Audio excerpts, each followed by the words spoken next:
2017. Be alert. NEET 2017. Attention students. नमस्ते.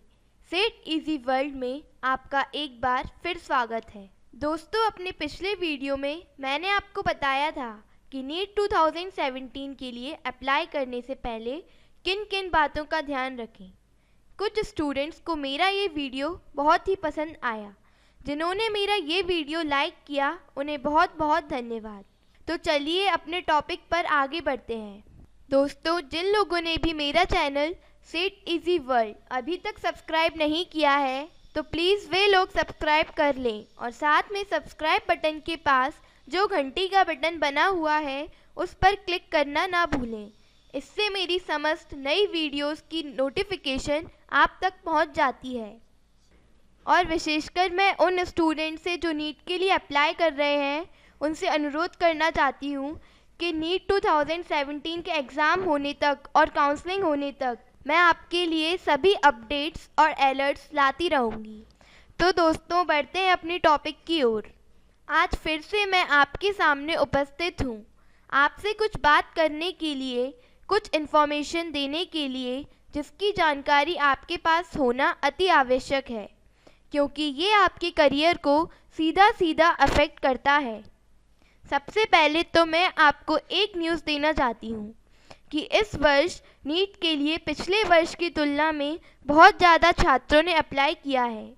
पिछले वर्ष जहां 8,02,594 स्टूडेंट्स ने ये एग्ज़ाम दिया था, वहीं इस वर्ष ये आंकड़ा 11,35,107 तक पहुंच गया है, जिसकी जानकारी CBSE ने अपने प्रेस रिलीज में दे दी है।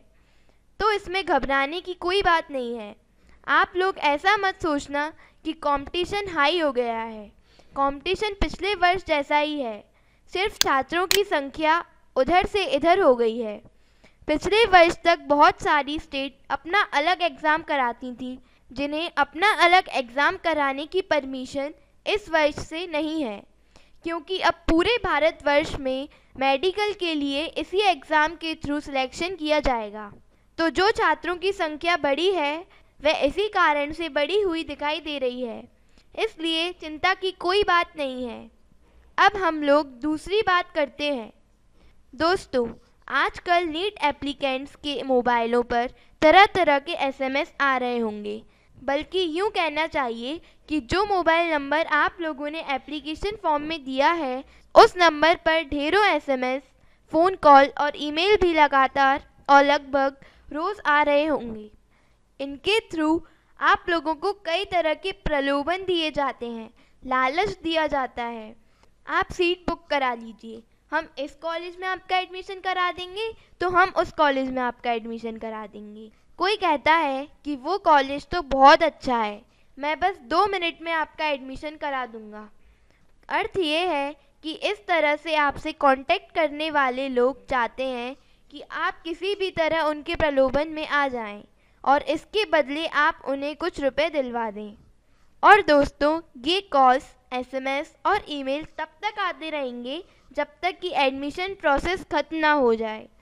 ये लोग एडमिशन के बदले कई लाख रुपए की डिमांड करते हैं। कोई पूरे कोर्स के पैकेज की बात करता है तो कोई कहता है कि अभी आप सिर्फ 2 लाख या 5 लाख जमा करवा दें, बाकी का एडमिशन होने के बाद। तो दोस्तों, बात यह है कि आपका एडमिशन आपके अलावा कोई दूसरा व्यक्ति नहीं करवा सकता है। यदि आपका कोई एडमिशन करवा सकता है तो वह है आपकी मेहनत। और आप लोग ये जो रात दिन करके 18 से 20 घंटे मेहनत कर रहे हैं ना, वही काम आने वाली है। और दोस्तों, जब आप इतनी मेहनत कर रहे हैं तो विश्वास रखिए, आप ज़रूर कामयाब होंगे।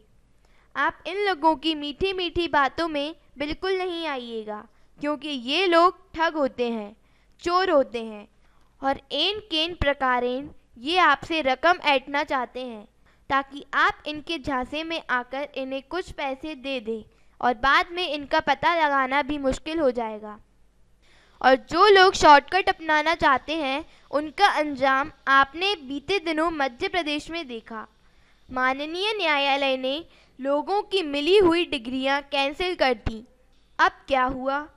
टाइम भी गया, पैसा भी गया और डिग्री भी नहीं मिली। आप कहीं के भी नहीं रहे। और जब से ये नीट सिस्टम स्टार्ट हुआ है तब से तो डायरेक्ट एडमिशन असंभव ही हो गया है, क्योंकि इसके तहत सारे मैनेजमेंट कोटे और जो भी होता था सब खत्म कर दिया है। अब आपको कहीं भी एडमिशन लेने के लिए सरकार द्वारा निर्धारित मापदंड तो पूरे करने ही पड़ेंगे, अर्थात क्वालिफाइंग मार्क्स तो लाना ही होगा। और क्वालिफाइंग मार्क्स ना लाने की सूरत में आपको कोई भी एडमिशन नहीं दिला सकता, फिर चाहे वो जो भी हो। और साथ में बात ये भी है कि जब आपके इतने मार्क्स आ जाएंगे कि आप क्वालिफाई कर रहे हैं तो आप ये निश्चित मानकर चलिए कि आपको किसी न किसी कॉलेज में सीट तो मिल ही जाएगी। कम से कम पिछले वर्ष का रिकॉर्ड तो यही कहता है। तो जब आपको ही मेहनत करके क्वालिफाई करना है तो थोड़ी सी और मेहनत कर लो ताकि अच्छा कॉलेज मिल सके। और ये फ़ोन कॉल और एसएमएस करने वाले चोरों के चक्कर में बिल्कुल ना पड़े। ये लोग आपकी कोई सहायता नहीं कर पाएंगे। अभी आगे आप देखेंगे कि इनके रेट्स दिन पर दिन कम होते जाएंगे और आपको लगेगा कि इतने से पैसों में क्या होता है। चलो एक बार रिस्क लेकर देख लेते हैं। अगर आप ऐसा सोचते हैं तो ये भी आपका भ्रम है। कोई कितने भी कम पैसे बताए, आपको लालच में नहीं आना है। आप सोचिए कि अगर आपका 1 रुपया भी गया तो उसके लिए तो सीधा 1 रुपये का फ़ायदा होने वाला है। उसका क्या गया, सिर्फ एक फ़ोन कॉल। तो ये आपको किसी भी तरह झांसे में लेने की कोशिश करते रहेंगे। आपको बोलेंगे कि आप तो नंबर 1 में बैंक अकाउंट में दे दीजिए। जब हम नंबर 1 में ले रहे हैं तो फिर कैसे भाग सकते हैं? इस बात में भी कोई दम नहीं है। अगर आप नंबर 1 में भी ले रहे हैं तो इससे ये कहाँ साबित होता है कि बिना मार्क्स के एडमिशन करा देंगे। तो दोस्तों, मुझे विश्वास है कि आप लोग मेरी बात को अच्छी तरह से समझ गए होंगे और इस तरह के किसी भी लालच में आए बगैर पूरा फोकस अपनी पढ़ाई पर करेंगे। अपने मित्रों को भी इस बारे में बताएंगे। समय देने के लिए धन्यवाद। और हाँ, आपके एग्ज़ाम के संबंध में जो भी ज़रूरी जानकारी मुझे मिलेगी मैं समय समय पर आप लोगों को पहुंचाती रहूँगी। मेरी शुभकामनाएं आप लोगों के साथ हैं। Best of luck. Set easy world से सलोनी से। Thank you.